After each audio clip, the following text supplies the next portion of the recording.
नमस्कार दोस्तों, सौर एकेडमी सतना में आप सभी लोगों का फिर से स्वागत है। आज की क्लास में हम लोग कंप्यूटर के महत्वपूर्ण वस्तुनिष्ठ प्रश्नों के विषय में चर्चा कर रहे हैं। ये अभी चल रही पटवारी एग्जाम और आगामी एमपीपीएससी प्री दोनों ही एग्जामों के लिए महत्वपूर्ण प्रश्न हैं। महत्वपूर्ण प्रश्न लिए गए हैं, तो इन प्रश्नों को ध्यान से देखिए। तो चलिए आज की क्लास शुरू करते हैं। आज का जो पहला प्रश्न है, मेनू में की सूची होती है। मेनू में किसकी सूची होती है?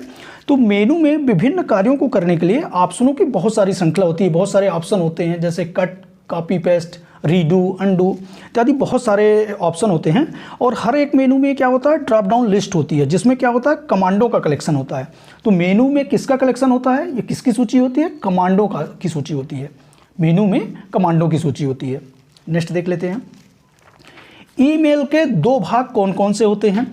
जितने भी इंटरनेट उपभोक्ता होते हैं उनके ईमेल का जो एड्रेस होता है उसमें दो भाग होते हैं। आप देखेंगे पहला भाग जो होता है प्रयोगकर्ता का नाम होता है, फिर @ लगा होता है, और दूसरा भाग क्या होता है, डोमेन नेम होता है। तो यहाँ पे जो राइट आंसर क्या हो जाएगा, प्रयोगकर्ता का नाम और डोमेन नेम। नेक्स्ट देख लेते हैं। निम्नलिखित में से कौन सी इनपुट डिवाइस है? अभी इनपुट डिवाइस से पटवारी एग्जाम में बहुत सारे क्वेश्चन बन रहे हैं। तो यहाँ पे देखें तो माउस, कीबोर्ड, स्कैनर, ये तीनों ही इनपुट डिवाइस हैं। इनपुट डिवाइस क्या होते हैं? इनका जो उपयोग है आंकड़ों, तत्वों और निर्देशों को कंप्यूटर के अंदर इनपुट करने के लिए किया जाता है। और प्रमुख रूप से जो कंप्यूटर में इनपुट डिवाइस यूज हो रहे हैं, तो कीबोर्ड है, माउस है, जॉयस्टिक, ट्रैक बॉल, स्कैनर इत्यादि, ये सारे इनपुट डिवाइस हैं। तो यहाँ पे देखें तो ये सारे इनपुट डिवाइस हैं। नेक्स्ट देख लेते हैं। साइबर सुरक्षा सूचकांक 2021, साइबर सुरक्षा सूचकांक 2021 में भारत का कौन सा स्थान है? तो भारत का 10वां स्थान है। कौन सा स्थान है? 10वां स्थान है। करंट अफेयर का क्वेश्चन पूछा जा सकता है। निम्नलिखित में से कौन सा कंप्यूटर हार्डवेयर नहीं है? तो यहां पे देखें प्रिंटर, मॉनिटर, माउस, ये तीनों ही हार्डवेयर हैं। एक्सेल जो है ये हार्डवेयर नहीं है, एक्सेल एक प्रोग्राम है। और जो हार्डवेयर होता है ये क्या होता है, मशीनरी पार्ट होता है जिसे हम छू सकते हैं, जैसे कीबोर्ड हो गया, मॉनिटर हो गया, माउस हो गया, प्रिंटर हो गया, प्लग, केबल, जितने भी हार्डवेयर पार्ट होते हैं वो सारे हार्डवेयर कहलाते हैं। नेक्स्ट देख लेते हैं। लक्ष्मी रोबोट के संदर्भ में निम्न कथनों में से कौन सा कथन सही है? जो लक्ष्मी रोबोट है उनमें से कौन सा कथन सही है? तो यहाँ पे देखें तो यह खाते की शेष राशि, जमा राशि, फिक्स डिपॉजिट, भुगतान जैसे प्रश्नों का उत्तर देने में सक्षम है। बिल्कुल, ये भारत का पहला रोबोट बैंक है, ये भी सही है। ये आर्टिफिशियल इंटेलिजेंस पर आधारित है, ये भी सही है। जो लक्ष्मी रोबोट है ये भारत का पहला रोबोटिक बैंकिंग रोबोट है जो AI पर, आर्टिफिशियल इंटेलिजेंस पर आधारित है, और ये बैंकिंग के पूरे काम करता है। यह कुंभकोणम स्थित भारतीय स्टेट बैंक, ये गलत हो जाता है। भारतीय स्टेट बैंक द्वारा लॉन्च नहीं किया गया था, ये यूनियन बैंक द्वारा लॉन्च किया गया था। किसके द्वारा? यूनियन बैंक द्वारा। तो ये डी ऑप्शन इसका गलत हो जाता है। बाकी ये ABC तीनों ऑप्शन सही है। नेक्स्ट देख लेते हैं। जिसे वह भी कहा जाता है, जिसे वेब भी कहा जाता है, में कई बिलियन डॉक्यूमेंट होते हैं। तो वर्ल्ड वाइड वेब जो होता है, WWW को वेब भी कहते हैं, और इसमें कई बिलियन डॉक्यूमेंट होते हैं जो हाइपर लिंक द्वारा एक दूसरे से जुड़े होते हैं। तो यहाँ पे राइट आंसर हो जाएगा वर्ल्ड वाइड वेब। और इसमें एक फैक्ट और याद रखिएगा, वर्ल्ड वाइड वेब को किसने विकसित किया था? तो टिम बेर्नर्स-ली ने। टिम बेर्नर्स-ली ने। ये पटवारी एग्जाम में पूछा गया क्वेश्चन है और आगे भी पूछा जा सकता है, महत्वपूर्ण क्वेश्चन है। 13 मार्च 1989 में विकसित किया था। तो ये भी याद रखिए, टिम बेर्नर्स-ली। नेक्स्ट देख लेते हैं। निम्नलिखित में से किसकी जानकारी साझा करने के लिए 2 या 2 से अधिक कंप्यूटर एक दूसरे से कनेक्ट किए जाते हैं? तो नेटवर्क जो होता है, नेटवर्क से जानकारी साझा करने के लिए 2 या 2 से अधिक कंप्यूटर एक दूसरे से कनेक्ट किए जाते हैं। राउटर का प्रयोग हम कहाँ करते हैं? राउटर का प्रयोग हम करते हैं नेटवर्क में डाटा को कहीं भी भेजने के लिए। सर्वर क्या होता है? यह इंटरनेट का प्रयोग करने वाले उपभोगकर्ताओं को सूचनाएं प्रदान करता है। तो इस तरह से ये भी याद रखिए। यहाँ का राइट आंसर हो जाएगा नेटवर्क। ई-कॉमर्स के अंतर्गत कौन सी संबंधी सेवाएं आती हैं? तो यहाँ पे देखें तो बैंकिंग भुगतान, वित्तीय भुगतान, बैंकिंग और टिकटिंग, ये तीनों ही ई-कॉमर्स में आती हैं। ई कॉमर्स में बैंकिंग, टिकटिंग, वित्तीय भुगतान, क्रय विक्रय संबंधी जो ई कॉमर्स के अंतर्गत आती हैं, तो तो यहाँ पे राइट आंसर क्या हो जाएगा, ये सभी। और ई कॉमर्स जो इंटरनेट के माध्यम से मार्केटिंग की जाती है, इसमें मार्केटिंग, डिलीवरिंग, सर्विसिंग, भुगतान जैसी बहुत सारी सेवाएं इसमें सम्मिलित होती हैं। नेक्स्ट देख लेते हैं, निम्न में से कौन सा ईमेल एड्रेस का हमेशा एक हिस्सा होता है। अभी हमने बात किया था ईमेल एड्रेस, किसी भी ईमेल एड्रेस को लेके, मान लीजिए कि एक ईमेल एड्रेस को लेते हैं adidas123@gmail.com। तो यहाँ पे ये क्या होता है, यूज़र नेम होता है। @ ये @ जो होता है, ये हर ईमेल में एक परमानेंट हिस्सा होता है, हमेशा एक हिस्सा होता है। और ये वाला जो पार्ट होता है, इसे क्या बोलते हैं, डोमेन नेम बोलते हैं। तो दो पते होते हैं, यूज़र नेम का एड्रेस और डोमेन नेम। नेक्स्ट देख लेते हैं, मदरबोर्ड पर चिपके कनेक्टिंग पॉइंट को क्या कहते हैं। मदरबोर्ड पर चिपके कनेक्टिंग पॉइंट को क्या कहते हैं, सॉकेट कहते हैं। मदरबोर्ड पर चिपके कनेक्टिंग पॉइंट को क्या कहते हैं, सॉकेट कहते हैं। और मदरबोर्ड क्या होता है, ये कंप्यूटर का केंद्रीय या मुख्य सर्किट बोर्ड होता है। नेक्स्ट देख लेते हैं, निम्न में से कौन सा search engine digital electronic corporation DEC द्वारा निर्मित किया गया है। तो इसमें जो सर्च इंजन दिए हैं, तो जो अल्टा विस्टा है, अल्टा विस्टा इंटरनेट पर सबसे पुराना सर्च इंजन है, जिसे किसने विकसित किया था, डीईसी ने, डिजिटल इलेक्ट्रॉनिक कॉर्पोरेशन द्वारा विकसित है। याद रखिए, याहू क्या है, याहू वेबसाइटों को लिंक प्रदान करने वाला सबसे बड़ा वेब पोर्टल है। गूगल क्या है, गूगल ये सबसे ज़्यादा उपयोग किया जाने वाला सर्च इंजन है। नेक्स्ट देख लेते हैं, सीपीयू अपनी प्रक्रिया में बार बार मानो वैल्यूज़ को लाने, डिकोड करने, निष्पादित करने का काम करती है, जिसे सामूहिक रूप से हम क्या कहते हैं, निर्देश व इंस्ट्रक्शन साइकिल कहते हैं। क्या कहते हैं, निर्देश व इंस्ट्रक्शन साइकिल। नेक्स्ट देख लेते हैं, माइक्रोसॉफ्ट ऑफिस का निजी सूचना प्रबंधक है। माइक्रोसॉफ्ट ऑफिस का निजी सूचना प्रबंधक क्या है, आउटलुक। आउटलुक जो है माइक्रोसॉफ्ट ऑफिस का निजी सूचना प्रबंधक है। और ये इसका जो ईमेल एड्रेस एप्लीकेशन के रूप में प्रयुक्त होता है। ये कहाँ पे, ईमेल एप्लीकेशन के रूप में प्रयुक्त होता है। ये calendar, task manager, contract manager, note taking, general web browsing इत्यादि के लिए भी प्रयोग किया जाता है। तो यहाँ पे जो राइट आंसर हो जाएगा, निजी सूचना प्रबंधक, आउटलुक। नेक्स्ट देखते हैं, ई कॉमर्स की परिभाषा क्या है। तो ई कॉमर्स के अंतर्गत सामानों का लेन देन, व्यापारिक संबंधों को बनाए रखना, व्यापारिक जानकारियों को शेयर करना इत्यादि शामिल होता है। तो इसमें यहाँ पे देखें, इलेक्ट्रॉनिक माध्यम से व्यवसाय और संचार का लेन देन, इंटरनेट पर ईमेल का प्रसारण, अमेरिका जनगणना ब्यूरो द्वारा दी गई जानकारी, कैटलॉग और टेलीफोन के माध्यम से बिक्री। तो ये तीनों गलत हो जाते हैं। ईमेल की परिभाषा क्या हो जाती है, इलेक्ट्रॉनिक माध्यम से व्यवसाय और संचार लेन देन का माध्यम। ई कॉमर्स को इलेक्ट्रॉनिक कॉमर्स भी कहते हैं, या ई कॉम भी कहते हैं। नेक्स्ट देख लेते हैं, विश्व का पहला अनुसंधान आधारित आर्टिफिशियल इंटेलिजेंस एआई विश्वविद्यालय किस देश द्वारा विकसित किया गया है। तो ये जो पहला अनुसंधान आधारित आर्टिफिशियल इंटेलिजेंस विश्वविद्यालय है, ये संयुक्त अरब अमीरात, आबू धाबी, जगह का भी नाम याद रखिएगा, आबू धाबी, करंट अफेयर का क्वेश्चन है, द्वारा विकसित किया गया है। और इसकी घोषणा कब की गई थी, 16 अक्टूबर 2019 में इसकी घोषणा की गई थी। और इस विश्वविद्यालय का नाम क्या रखा गया है, मोहम्मद बिन जायद यूनिवर्सिटी ऑफ आर्टिफिशियल इंटेलिजेंस। ये स्नातक स्तर पर एआई के विषय में अनुसंधान करेगा। नेक्स्ट देख लेते हैं, वीडियो कॉन्फ्रेंसिंग में निम्न में से किसकी आवश्यकता होती है। तो इसका क्रेज आजकल बढ़ रहा है वीडियो कॉन्फ्रेंसिंग का। तो वीडियो कॉन्फ्रेंसिंग के माध्यम से कोई भी व्यक्ति या व्यक्तियों का जो समूह होता है, कहीं दूर बैठे व्यक्तियों से डायरेक्ट वर्चुअली वार्तालाप करता है, बातचीत करता है। और इस कम्युनिकेशन में उसे क्या क्या जरूरत पड़ती है, उच्च गति का internet connection, camera, microphone, video screen, sound system. तो यहाँ पे जो राइट आंसर हो जाएगा, यहाँ पे देखें, कैमरा की भी जरूरत पड़ती है, वीडियो स्क्रीन की भी जरूरत पड़ती है, माइक्रोफोन की जरूरत पड़ती है, इन सभी की जरूरत पड़ती है वीडियो कॉन्फ्रेंसिंग में।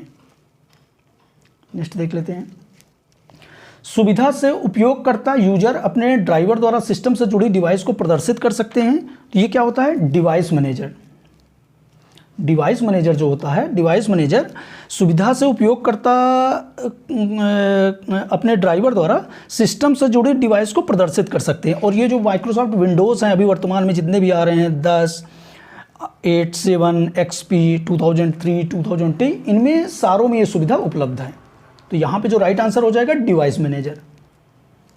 नेक्स्ट देख लेते हैं, किस मोबाइल ऐप के द्वारा सरकारी सेवाओं के एक्सेस को प्राप्त किया जा सकता है? तो जो उमंग ऐप है, उमंग ऐप एक मोबाइल एप्लीकेशन होता है और इसका प्रयोग क्या होता है, स्मार्टफोन के माध्यम से सरकारी सेवाओं तक एक्सेस किया जा सकता है।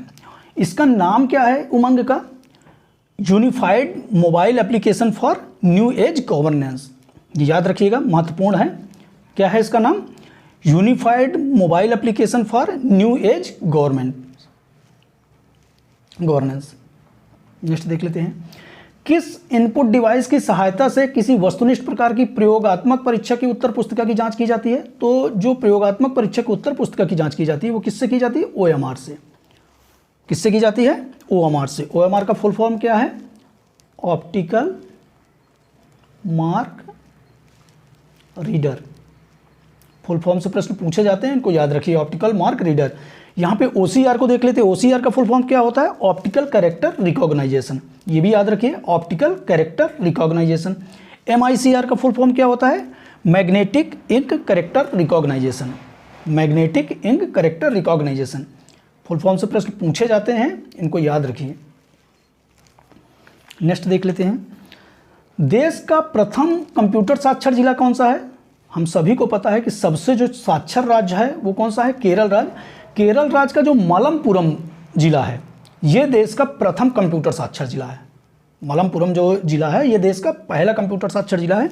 और इसमें एक फैक्ट और याद रखिएगा, इसका जो केरल राज्य का एर्नाकुलम जिला है ये कौन सा है? सबसे प्रथम पूर्ण साक्षर जिला है। ये भी याद रखिए, प्रथम पूर्ण साक्षर जिला। प्रथम पूर्ण साक्षर जिला कौन सा है? एर्नाकुलम। यहां पे पूछा गया है कंप्यूटर साक्षर जिला, तो मलप्पुरम। दोनों ही केरल राज्य से संबंधित बिलोंग कर रहे हैं। प्रमुख रूप से वर्ल्ड वाइड वेब प्रयोग करने के लिए होता है। इसका प्रयोग प्राइवेट नेटवर्कों में वेब सर्वरों द्वारा मिलने वाली जानकारी या फाइल सिस्टम में फाइल एक्सेस करने के लिए किया जाता है। तो ये क्या होता है? ब्राउजर। ब्राउजर जो होता है प्रमुख रूप से वर्ल्ड वाइड वेब में प्रयोग करने के लिए होता है और इसका प्रयोग प्राइवेट नेटवर्कों में वेब सर्वरों से मिलने वाली जानकारी और फाइल सिस्टम में फाइल एक्सेस करने के लिए किया जाता है। तो यहाँ पे जो राइट आंसर हो जाएगा ब्राउजर हो जाएगा। ब्राउजर एक क्या होता है? एप्लीकेशन सॉफ्टवेयर है। और इसमें ब्राउजर बहुत सारे ब्राउजर हैं, जैसे मोजिला फायरफॉक्स, इंटरनेट एक्सप्लोरर इत्यादि क्या है? ब्राउजर हैं। विंडोज 95 क्या है? ये एक ऑपरेटिंग सिस्टम है। ये भी याद रखिए, ऑपरेटिंग सिस्टम है। नेक्स्ट देख लेते हैं, पहला ग्राफिकल वेब ब्राउजर कौन सा है? तो पहला ग्राफिकल वेब ब्राउजर नेटस्केप है। कौन सा है? नेटस्केप, जिसमें यूजर इंटरफेस के द्वारा के साथ उपलब्ध कराया जाता है। और ग्राफिकल वेब ब्राउजर में टेक्स्ट और ग्राफिक दोनों सूचनाओं को सपोर्ट करता है, जैसे मोजिला फायरफॉक्स है, गूगल क्रोम है इत्यादि। तो पहला ग्राफिकल वेब ब्राउजर क्या है? नेटस्केप। नेक्स्ट देख लेते हैं, निम्न में से कौन सी सोशल नेटवर्किंग साइट्स है? निम्न में से कौन सी सोशल नेटवर्किंग साइट्स है? तो यहाँ पे देखें तो जो फेसबुक है, फेसबुक क्या होता है? सोशल नेटवर्किंग साइट्स है, जिसे किसने विकसित किया था? मार्क जुकरबर्ग ने। याद रखिएगा, मार्क जुकरबर्ग।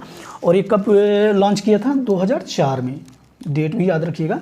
फेसबुक एक बहुत ज़्यादा अभी प्रेजेंट में चल रहा है। गूगल क्या है? गूगल एक सर्च इंजन है, ये भी याद रखिए। गूगल क्या है? सर्च इंजन है। और नेटस्केप एक वेब ब्राउजर है जिसका उपयोग नेटस्केप कम्युनिकेशन द्वारा किया गया था। गूगल का आविष्कार किसने किया था? ये भी याद रख लीजिए, 1997 में लैरी पेज ने किया था। लैरी पेज द्वारा प्रारंभ किया गया था। तो ये भी याद रखिए, ये फैक्ट याद रखिए, बहुत महत्वपूर्ण फैक्ट हैं और ये परीक्षा में पूछे जाने वाले फैक्ट हैं। नेक्स्ट देख लेते हैं, आर्टिफिशियल इंटेलिजेंस के बारे में कौन सा कथन सत्य है? आर्टिफिशियल इंटेलिजेंस के बारे में कौन सा कथन सत्य है? तो आर्टिफिशियल जो इंटेलिजेंस का अर्थ होता है, इसको पहले समझ लेते हैं। एक मशीन में सोचने, समझने और निर्णय लेने की क्षमता का विकास करना। यह मशीन में मानव बुद्धि के अनुकरण को संदर्भित करता है। एक मशीन में निर्णय लेने की क्षमता, एक मशीन में सोचने और समझने की क्षमता, ये भी दोनों ही आर्टिफिशियल इंटेलिजेंस के अंतर्गत आते हैं। तो यहाँ पे जो राइट आंसर हो जाएगा ए और बी। आर्टिफिशियल इंटेलिजेंस को अभी वर्तमान में कंप्यूटर साइंस का सबसे उन्नत रूप माना जाता है। बहुत ज़्यादा इसका क्रेज अभी बढ़ता जा रहा है धीरे धीरे। निम्न में से कौन सी नॉन वोलेटाइल मेमोरी है? निम्न में से कौन सी नॉन वोलेटाइल मेमोरी है? नॉन वोलेटाइल मेमोरी क्या कहलाती है? स्थायी मेमोरी। तो इसमें जो रीड ओनली मेमोरी है, रोम जो है, ये नॉन वोलेटाइल मेमोरी है। और इस मेमोरी में जो डाटा होता है वो क्या होता है? स्थायी होता है। यदि कंप्यूटर की सप्लाई बंद भी हो जाती है तो भी डाटा इसमें संरक्षित रहता है। इसके अलावा रैंडम एक्सेस मेमोरी क्या होता है? ये वोलाटाइल मेमोरी है। वोलाटाइल मेमोरी मतलब अस्थाई मेमोरी है, और जैसे ये कंप्यूटर स्विच ऑफ होता है या उसके विद्युत कनेक्शन को डिस्कनेक्ट किया जाता है तो उसमें सूचनाएं जो होता है अस्थाई होती हैं। वर्चुअल मेमोरी एक काल्पनिक मेमोरी होती है। वर्चुअल मेमोरी क्या होती है? काल्पनिक मेमोरी होती है, ये भी याद रखिए। नॉन वोलाटाइल मेमोरी कौन सी होगी? रोम। इंटरनेट के आगमन के साथ ई कॉमर्स में निम्न प्रकार का समावेश हुआ है। तो पहले हम ई कॉमर्स को समझ लेते हैं। ई कॉमर्स क्या होता है? इंटरनेट तकनीकी के माध्यम से, डिजिटली तकनीकी के माध्यम से वस्तुओं का क्रय विक्रय क्या कहलाता है? ई कॉमर्स कहलाता है। और इसमें वस्तुओं का इलेक्ट्रॉनिक व्यापार होता है। विक्रय सेवा की इलेक्ट्रॉनिक व्यवस्था पर ऑनलाइन कानूनी परामर्श शेयर करना, वस्तुओं का इलेक्ट्रॉनिक व्यापार। तो यहाँ पे जो इंटरनेट के माध्यम से ई कॉमर्स का समावेश हुआ है, ये दोनों है, ए और बी दोनों।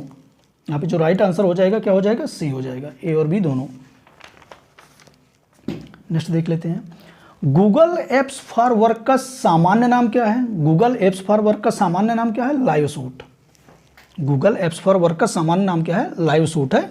और ये 28 अगस्त 2006 से डोमेन के लिए गूगल एप्स के रूप में लॉन्च किया गया था, ये भी याद रखिए। नेक्स्ट देख लेते हैं। डाटा और अन्य देशों को प्रोसेस करने के लिए कहाँ रखा जाता है? डाटा और अनुदेशों को, ये अन्य देशों नहीं है, अनुदेशों को। डाटा और अनुदेशों को प्रोसेस करने के लिए सबसे पहले कहाँ रखा जाता है? तो ये मेमोरी में रखा जाता है। और प्रोसेस द्वारा प्राप्त जो अंतिम परिणाम होते हैं उनको भी कहाँ पर रखा जाता है? मेमोरी में ही रखा जाता है। तो डाटा और अनुदेशों को प्रोसेस करने के पहले कहाँ रखा जाता है? मेमोरी में। क्लाउड कंप्यूटिंग का पहला शैक्षणिक उपयोग किया गया है। क्लाउड कंप्यूटर का पहला शैक्षणिक उपयोग किसने किया है? तो प्रोफेसर रामनाथ केचलप्पा। प्रोफेसर रामनाथ केचलप्पा ने क्लाउड कंप्यूटिंग का सर्वप्रथम प्रयोग शैक्षणिक संदर्भ में किया था, और उन्होंने क्लाउड कंप्यूटिंग को एक नेटवर्क प्रतिमान के रूप में परिभाषित किया था। तो यहाँ पे जो राइट आंसर हो जाएगा रामनाथ केचलप्पा, क्लाउड कंप्यूटिंग। नेक्स्ट देख लेते हैं। आईएम का पूर्ण रूप क्या है? आईएम का पूर्ण रूप क्या है? तो आईएम का जो पूर्ण रूप है इंस्टेंट मैसेजिंग। आईएम का पूर्ण रूप क्या होता है? Instant messaging. और ये क्या होता है? एक प्रकार का ऑनलाइन चैट होता है। नेक्स्ट देखते हैं।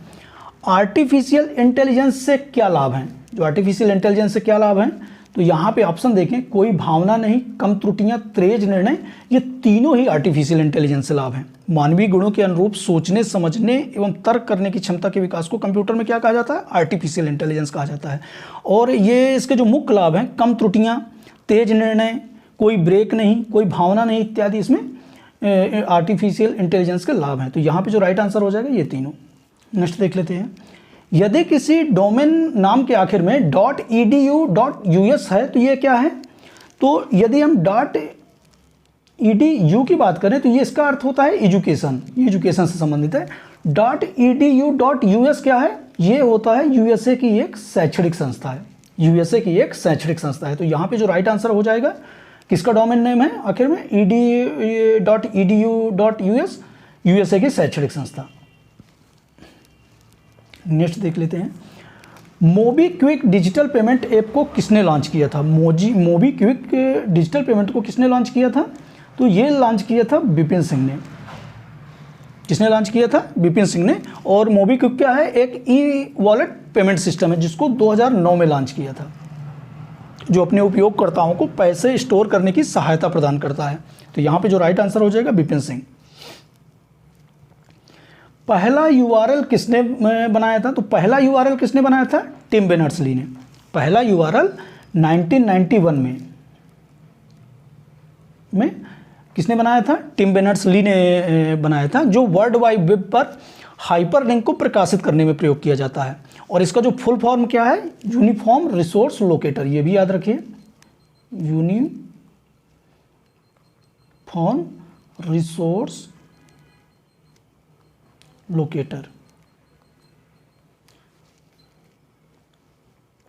नेक्स्ट देखते हैं, साइबर सुरक्षा के संदर्भ में निम्नलिखित कथनों पर विचार कीजिए। साइबर सुरक्षा के संबंध में निम्नलिखित कथनों पर विचार करना है।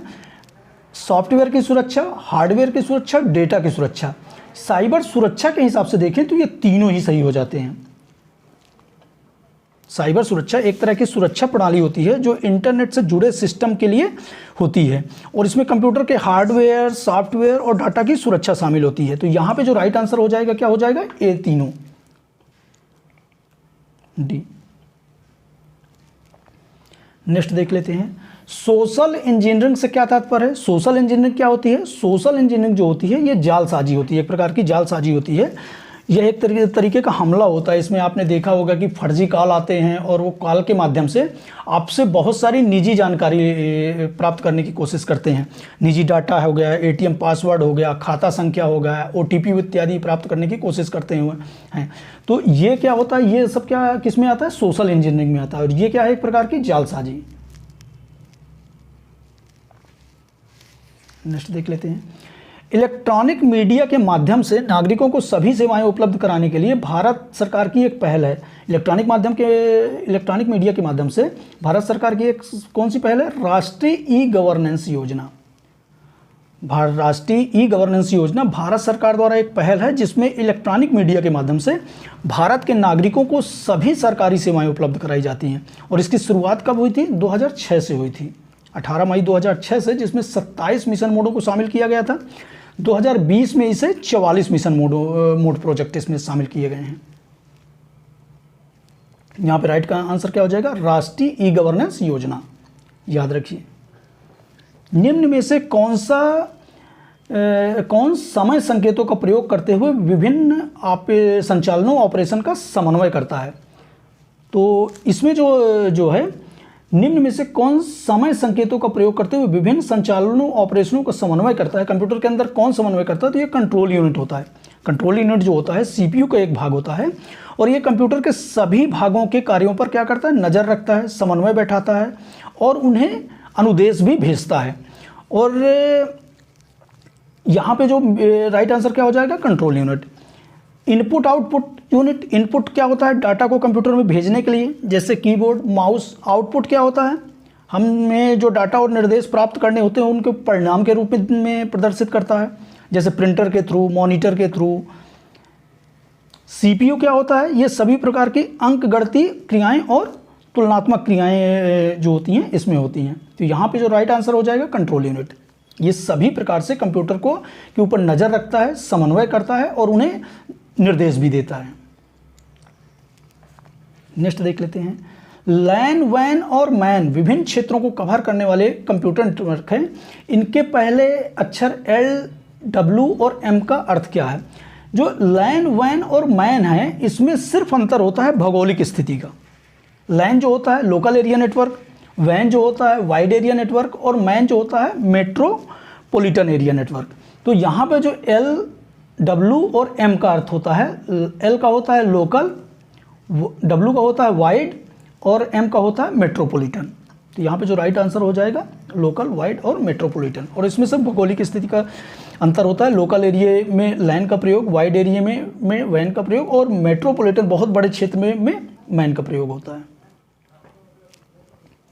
नेक्स्ट देख लेते हैं, G2C, G2G, G2C, G2V आदि क्या है? ये ई शासन है। इंटरनेट के माध्यम से शासन की सुविधाएं ही ई शासन या ई गवर्नेंस कहलाती हैं। और इसमें G2G, G2C, G2V, G2E, C2C इत्यादि सुविधाएं हैं। तो यहाँ पे राइट आंसर क्या हो जाएगा? ई शासन। Consumer to consumer e commerce का सबसे अच्छा उदाहरण क्या है? कंज्यूमर टू कंज्यूमर, हालांकि ये उतना ज़्यादा प्रचलन में नहीं है कंज्यूमर टू कंज्यूमर। इसका जो सबसे अच्छा उदाहरण है ऑनलाइन नीलामी। यदि यहाँ पे देखें तो ऑनलाइन नीलामी जो है कंज्यूमर टू कंज्यूमर C2C का सबसे अच्छा उदाहरण है। और इसमें क्या होता है, जैसे कोई व्यक्ति कोई सामान बेचना चाहता है तो वो क्या करेगा, नीलामी साइट पर जाकर उस सामान की डिटेल को डाल देगा और जिस व्यक्ति को बोली लगानी होती है वो उस पर एक्सेस कर लेगा। तो यहाँ पे जो राइट आंसर हो जाएगा नीलामी, ऑनलाइन नीलामी। कीबोर्ड की भौतिक बनावट जैसी होती है, कीबोर्ड की भौतिक बनावट किसके जैसी होती है, टाइपराइटर की जैसी। कीबोर्ड की भौतिक बनावट जो होती है टाइपराइटर के माफिक होती है। और कीबोर्ड क्या है, एक इनपुट डिवाइस है जिसका प्रयोग हम कहाँ करते हैं, कंप्यूटर को अक्षर या अंकीय रूप से डाटा को कंप्यूटर के अंदर इनपुट करने में। आउटपुट डिवाइस प्रिंटर क्या है, प्रिंटर और मॉनिटर क्या है, ये आउटपुट डिवाइस हैं। स्कैनर क्या है, ये भी स्कैनर को हम किसी पेज को, किसी कागज़ में लिखे हुए डाटा को प्रिंट करने के लिए हम स्कैन करते हैं और उसको डिजिटल रूप से कंप्यूटर में भेजते हैं, तो वो किसके माध्यम से होता है, स्कैनर के माध्यम से। प्रिंटर के द्वारा हम हार्ड कॉपी प्राप्त करते हैं, मॉनिटर के द्वारा हम आउटपुट जो होता है उसको प्राप्त करते हैं, परिणाम को सॉफ्ट कॉपी के रूप में देखते हैं। नेक्स्ट देख लेते हैं, टेलनेट द्वारा किस परिवहन प्रोटोकॉल का उपयोग किया गया है। तो टेलनेट द्वारा किस परिवहन प्रोटोकॉल का, TCP। टेलनेट द्वारा TCP परिवहन प्रोटोकॉल का उपयोग किया गया है। TCP का फुल फॉर्म क्या है, ट्रांसमिशन कंट्रोल प्रोटोकॉल, ये भी याद रखिए, ट्रांसमिशन कंट्रोल प्रोटोकॉल। यहाँ पे FTP का फुल फॉर्म क्या है, फाइल ट्रांसफर प्रोटोकॉल। और SMTP का फुल फॉर्म क्या है, सिंपल मेल ट्रांसफर प्रोटोकॉल। तो ये फुल फॉर्म भी याद रखिए।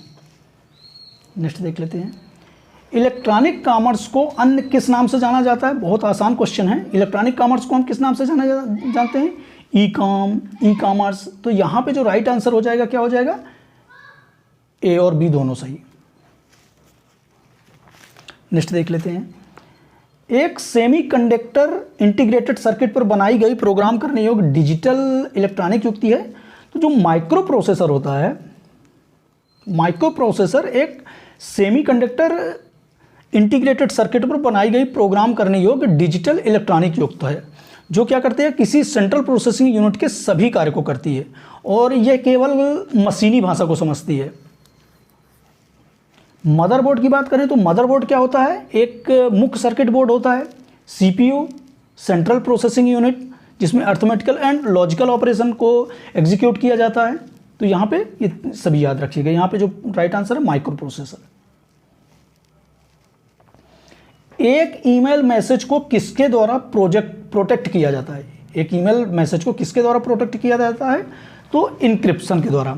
ईमेल मैसेज को इनक्रिप्शन द्वारा प्रोटेक्ट किया जाता है। इनक्रिप्शन एक प्रक्रिया है जिसमें किसी साधारण टेक्स्ट को इनक्रिप्टेड टेक्स्ट में परिवर्तित किया जाता है। तो यहाँ पे जो राइट आंसर हो जाएगा इनक्रिप्शन।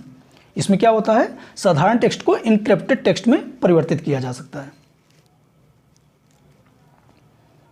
नेक्स्ट देख लेते हैं, कौन सा ब्रॉडबैंड सेवा डायल-अप मॉडल से 100 गुना तक नेटवर्क निष्पादन प्रदान कर सकती है। तो ये होता है DSL। DSL जो होता है digital subscriber line, digital subscriber line. Digital subscriber line एक लोकप्रिय ब्रॉडबैंड कनेक्शन है जिसमें इंटरनेट एक्सेस डिजिटल डाटा को लोकल टेलीफोन नेटवर्क के तारों द्वारा क्या किया जाता है, ट्रांसमिट किया जाता है। और ये डायल-अप मॉडल से 100 गुना तक नेटवर्क निष्पादन प्रदान कर सकती है। तो यहाँ पे जो राइट आंसर हो जाएगा 100 गुना तक नेटवर्क निष्पादन प्रदान कर सकती है DSL, डिजिटल सब्सक्राइबर लाइन।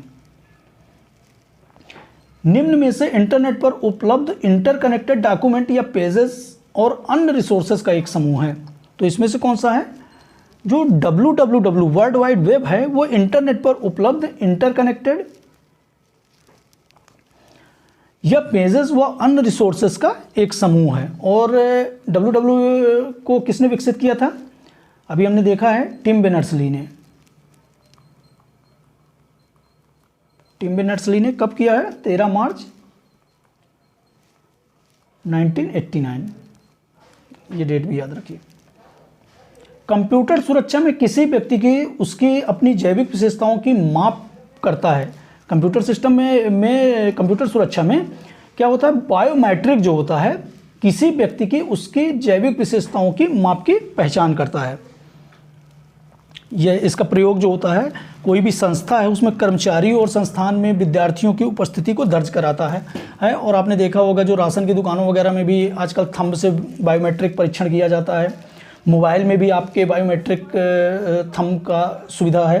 तो ये सब क्या होता है, जैविक परीक्षण, किसी व्यक्ति की अपनी उसकी जैविक विशेषताओं को बायोमेट्रिक परीक्षण की माप में पहचान करता है। तो यहाँ पे इस तरह से हमने कंप्यूटर के बहुत महत्वपूर्ण प्रश्नों पर डिस्कस किया है। और इसी तरह हम आगे मॉडल पेपर, एमपीपीएससी के मॉडल पेपर भी हम शुरू कर रहे हैं। नेक्स्ट वीडियोस में हम एमपीपीएससी के मॉडल पेपर को भी लेके आ रहे हैं। वीडियोस पूरा देखिए, बहुत महत्वपूर्ण प्रश्न है। और ये एमपीपीएससी और पटवारी दोनों एग्जाम के लिए महत्वपूर्ण है। अभी पटवारी एग्जाम में बहुत सारे क्वेश्चन इससे इसी तरह के पूछे जा रहे हैं। तो चलिए आज की क्लास यहीं पर समाप्त करते हैं, मिलते हैं नेक्स्ट वीडियो में। धन्यवाद।